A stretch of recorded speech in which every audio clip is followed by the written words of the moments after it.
नमस्कार, आप सभी का स्वागत है। मैं हूं हरीश फतेहंदानी और हमारे साथ नए वर्ष के उपलक्ष्य में मौजूद हैं स्टूडियो में इंदौर के पुलिस कप्तान यानी कि डीआईजी राकेश गुप्ता जी। राकेश जी, आपका स्वागत है हमारे स्टूडियो में। बहुत बहुत धन्यवाद। गुप्ता जी, बताएं कि 2014 कैसा रहा पुलिस का? जो आंकड़े सामने आए हैं वो 2013 में जो अपराध थे उतने ही लगभग आंकड़े सिमिलर हैं 2014 में भी। बिल्कुल सही आप बता रहे हैं। सर्वप्रथम तो मैं इंदौर नगर के सभी वासियों को नववर्ष की हार्दिक शुभकामनाएं देना चाहूँगा। मैं ये बताना चाहूँगा कि वर्ष 2014 में एक मिक्स्ड एक्सपीरियंस हमारा रहा है। कई गंभीर अपराध भी हुए और लेकिन इसमें एक जो सिल्वर लाइनिंग है, जिसे हम बोलें कि एक अच्छी बात जो रही वो ये रही कि जो गंभीर अपराध हुए उसमें से मैक्सिमम अपराधों में हमने अपराधियों को पकड़ा है और उन्हें कानून के दायरे में लाया है। यदि हम बात करें गंभीर अपराधों की, तो गंभीर अपराधों में आपका कहना बिल्कुल सही है कि 2013 की तुलना में 2014 में हम लगभग बराबरी पर ही हैं। सामान्य अपराधों में हल्की सी वृद्धि दिखाई देती है। जो साधारण मारपीट के मामले हैं उनमें वृद्धि हुई है। एक अन्य मामला जो बच्चों की गुमशुदगी को लेकर है उसमें एक बड़ी वृद्धि हुई है। उसका कारण मुख्य रूप से माननीय सर्वोच्च न्यायालय के निर्देशानुसार अब हर नाबालिग की गुमशुदगी में हम अपहरण का मामला दर्ज कर रहे हैं। तो कुल मिलाकर यदि हम देखें तो एक मिक्स्ड एक्सपीरियंस 2014 का हम कह सकते हैं। डीजी साहब, इंदौर के अंदर जिस तरह के अपराध हो रहे हैं, पुलिस के लिए चैलेंज कौन से अपराध हैं? जैसे मैं आपको बताना चाहूँगा, जो बड़े अपराध है, जैसे हत्या होता, हत्या का प्रयास, डकैती हुई, लूट हुई, तो ये 22,459 2013 में थे। इस साल जो 14 में रहा आंकड़ा वो 23,317। ये बड़े हैं आंकड़े। चेन स्नैचिंग जिसे हैं, पशु चोरी है, साधारण चोट है, वाहन चोरी है, बलवा है, बलात्कार है, अपराध जो मुख्य ये अपराध है ये बड़े हैं। तो सबसे चैलेंजिंग क्या लगता है आपको कि कौन से अपराध ऐसे हैं कि जिससे बढ़ोतरी भी हो रही है और पुलिस उस पर वर्किंग कर रही है पर कंट्रोल नहीं हो पा रहा? हाँ, देखिए, वैसे तो सभी अपराध हमारे लिए बहुत महत्वपूर्ण हैं, चाहे वो साधारण प्रकृति का हो चाहे गंभीर प्रकृति का हो, लेकिन कुछ ऐसे अपराध हैं जिन पे हम लोग बहुत विशेष रूप से ध्यान देते हैं। आप इस बात को मानेंगे हरीश जी कि वर्ष 2014 में हत्या के मामलों में लगभग आंकड़ा 2013 के बराबर है और इस बार हमने लगभग सभी मामलों में मुलजिमों को पकड़ा है। जो सबसे ज़्यादा चैलेंजिंग किसी भी ज़िले के लिए होते हैं और जो इंदौर ज़िले के लिए भी हैं वो हैं संपत्ति संबंधी मामले। उसमें ख़ास तौर से लूट, डकैती का मामला, चेन स्नैचिंग के मामले, गृह विधन के मामले, सादा चोरी के मामले, इन सभी में हम लोग बहुत विशेष रूप से ध्यान देते हैं, क्योंकि इनमें जो अपराधी हैं, जो अपराध करने वाले हैं, ये नॉर्मली हैबिचुअल टाइप के ऑफेंडर्स होते हैं। तो हमारा इस बार लूट में हमने काफ़ी आरोपियों को पकड़ा है और जिन्हें जेल के अंदर भेजा है।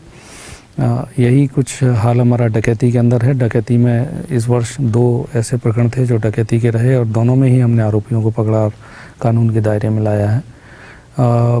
इसके अलावा गृह वेधन में यदि हम 2013 की तुलना करेंगे तो कुछ कमी हल्की सी आई है।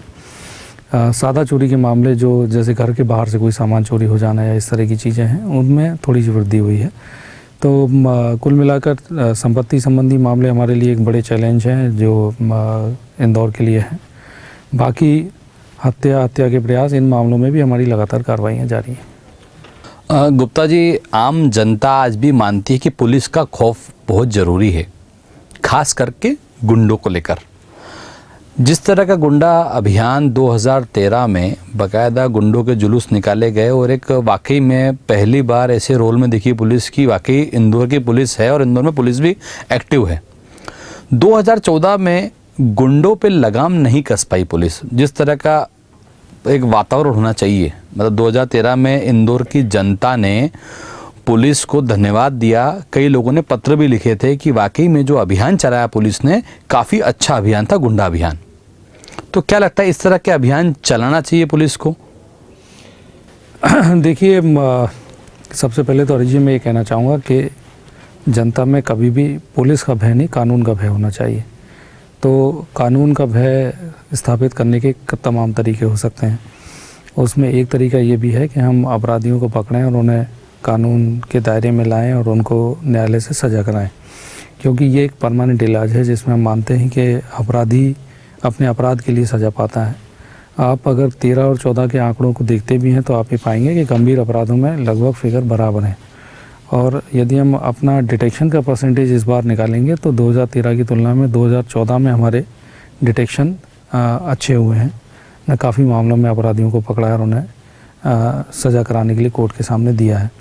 एक्चुअली यदि हम पूरा क्रिमिनल जस्टिस सिस्टम को देखें तो पुलिस उसमें एक भाग है।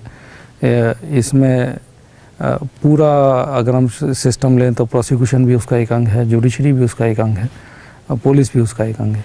तो सभी मिलकर एकजुट होकर इसमें काम करते हैं कि अपराधियों को हम अंकुश लगा सकें, उन्हें सज़ा दिला सकें।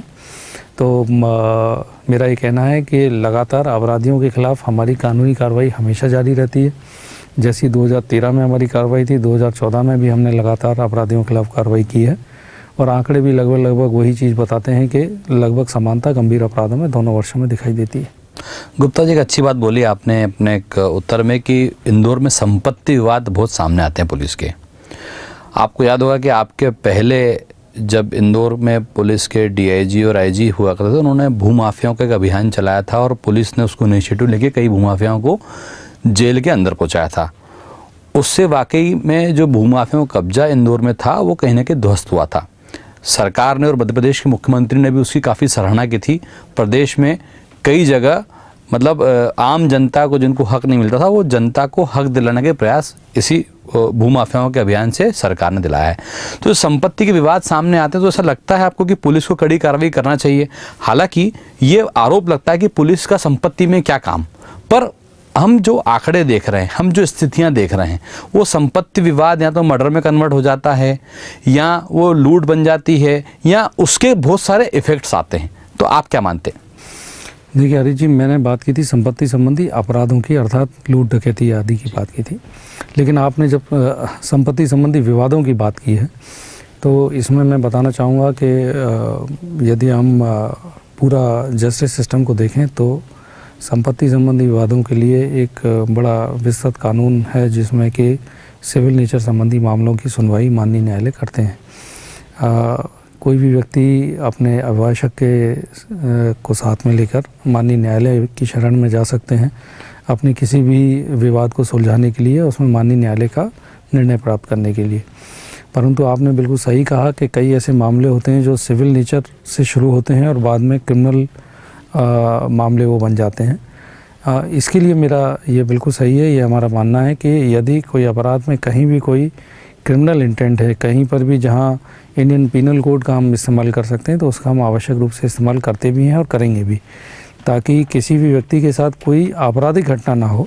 सिविल नेचर के मामलों की सुनवाई तो न्यायालय करेगा ही, उसमें वो अपने निर्णय देंगे भी। और कई ऐसी चीज़ें हैं कि सिविल नेचर के मामलों में एक समस्या ये भी आती है कि कोई राजस्व रिकॉर्ड पुलिस के पास नहीं होता है।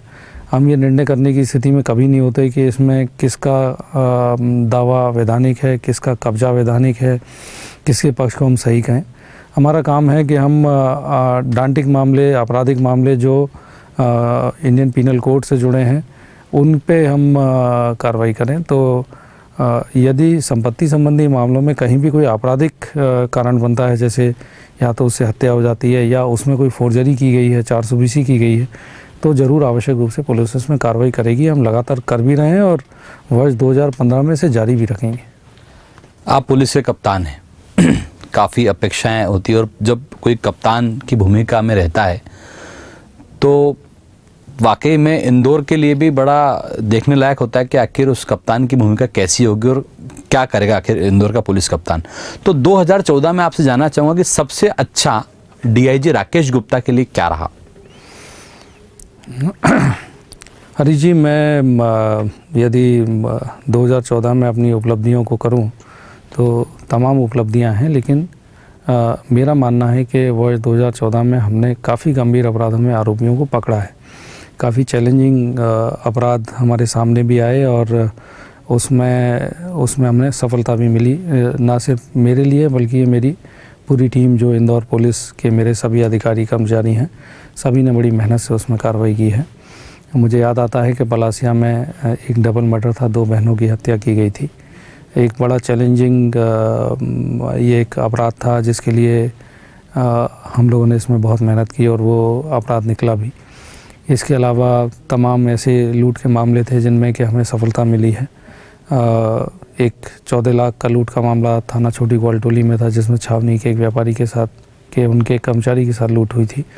इसके आरोपियों को हमने पकड़ा है। एक 7 लाख का लूट का मामला तुकोगंज थाने में था, उसके भी आरोपियों को हमने पकड़ा है। तमाम ऐसे लूट के मामले रहे जिन्होंने कि हमने आरोपियों को पकड़ा और उन्हें कानून के दायरे में लाया है। चैन स्नैचिंग के भी इस बार काफ़ी गैंग हैं जो हम लोगों ने पकड़े हैं। तो कुल मिलाकर यदि कहें तो इस वर्ष गंभीर अपराधों में आरोपियों को पकड़ा जाना ये एक अच्छा अचीवमेंट हमारी इंदौर पुलिस के लिए रहा है। कई बार कप्तान चिंतित भी रहता है, पुलिस कप्तान भी चिंतित हो सकते हैं।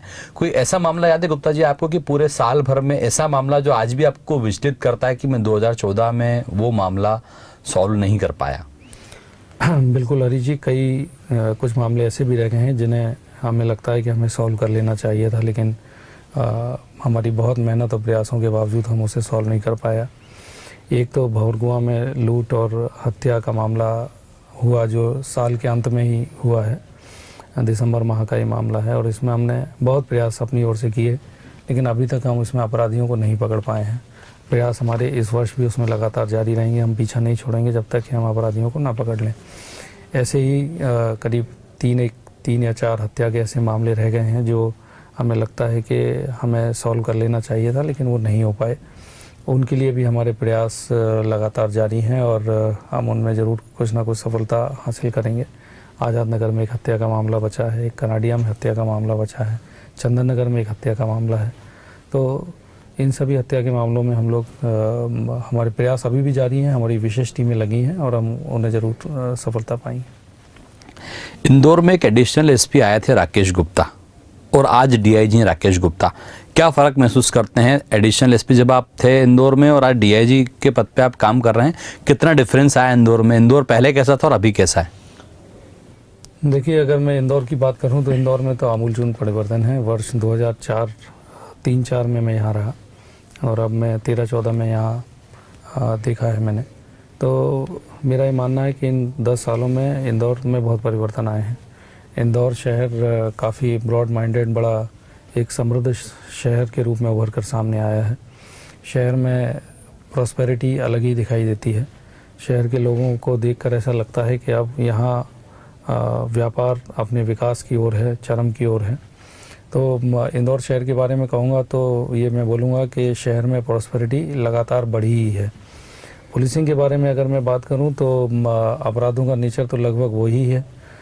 इतना ज़रूर है कि कुछ हमारे बल में वृद्धि हुई है, पुलिस बल कुछ बढ़ा है, अधिकारियों की संख्या बढ़ी है, सुपरविज़न थोड़ा सा और ज़्यादा होने लगा है। परंतु अगर मैं कुल मिलाकर इंदौर शहर के बारे में कहूँ तो मैं बोलूँगा कि स्थिति अच्छी है। शहर अपने विकास की ओर है और अगले 10 वर्षों का इंदौर क्या होगा, हम इन 10 वर्षों की हुई प्रगति से अंदाज़ लगा सकते हैं।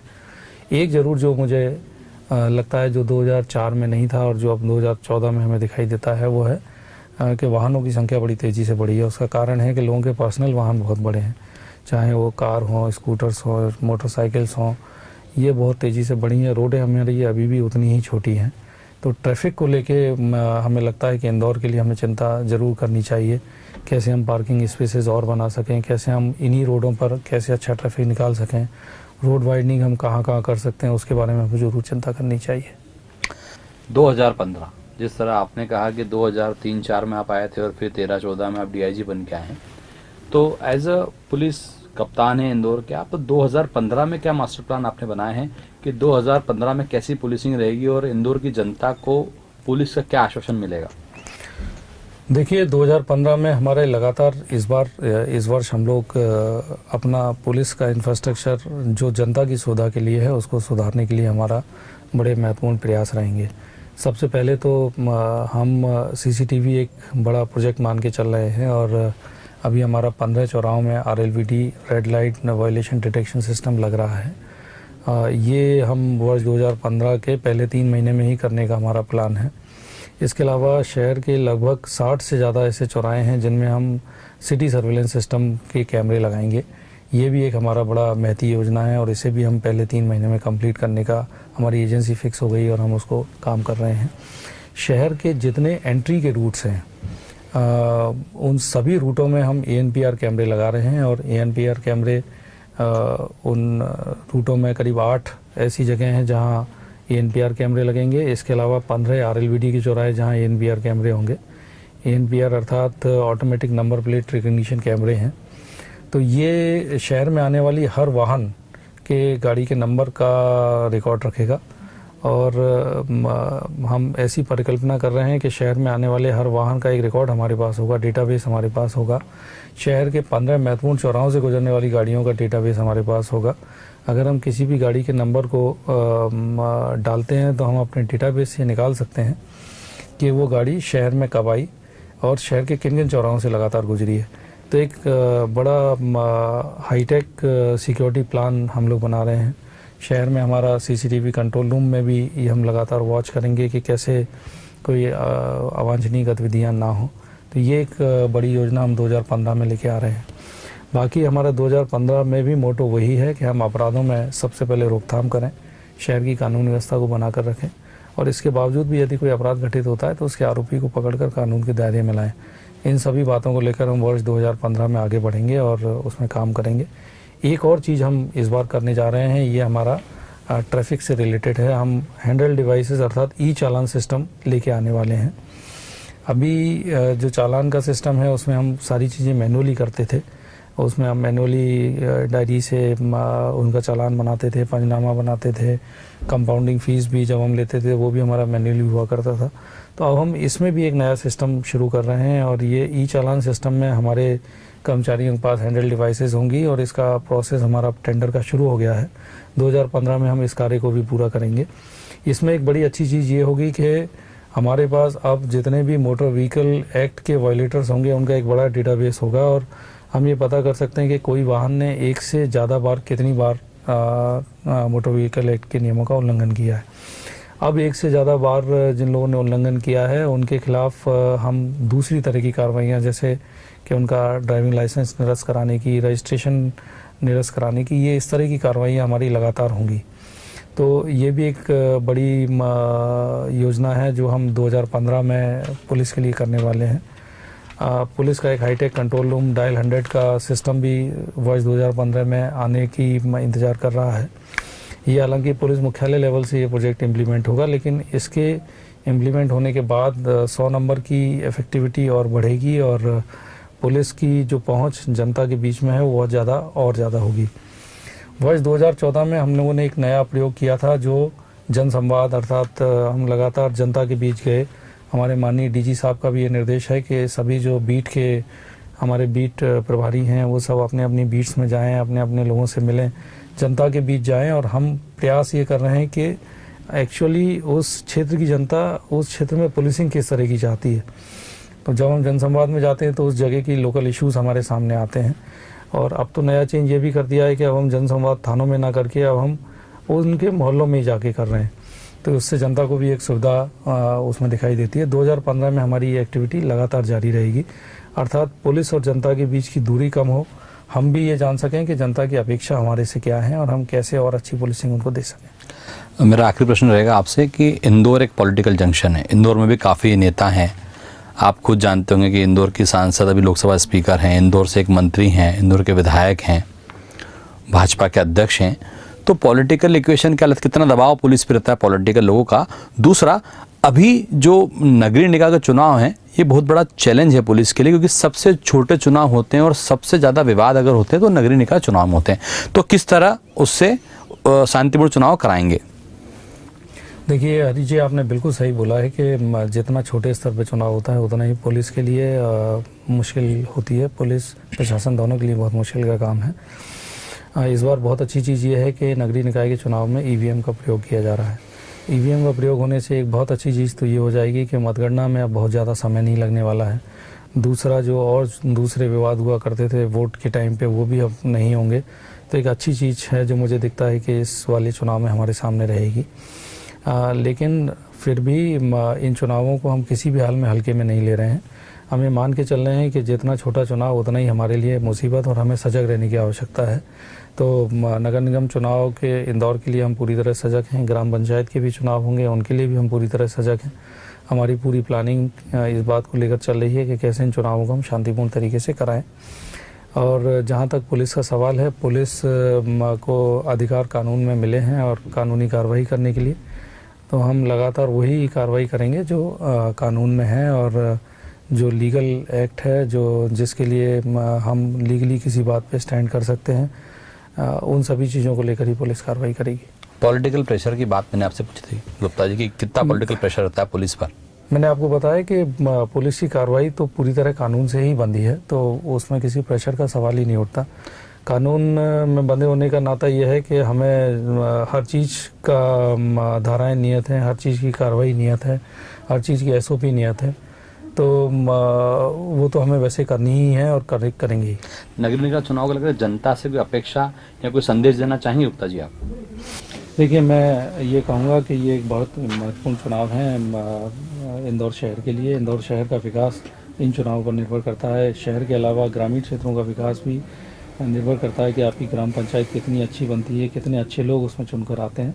इंदौर की जनता से मैं ये आग्रह करूँगा कि आप इन चुनावों में बढ़ चढ़ कर भाग लें और अपना प्रतिनिधि, अपने मोहल्ले का प्रतिनिधि, अपने मोहल्ले का पार्षद, अपने मोहल्ले के अपने क्षेत्र का, अपने शहर का महापौर ऐसा चुने जो शहर के विकास के लिए हो।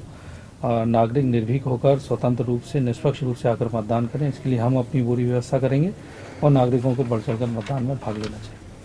धन्यवाद गुप्ता जी, आपने हमसे विशेष चर्चा की। ये थे DIG राकेश गुप्ता जिन्होंने हमसे विशेष चर्चा की। ताज़ा खबरों लगातार देखते रहिए हैथवे BTV न्यूज़।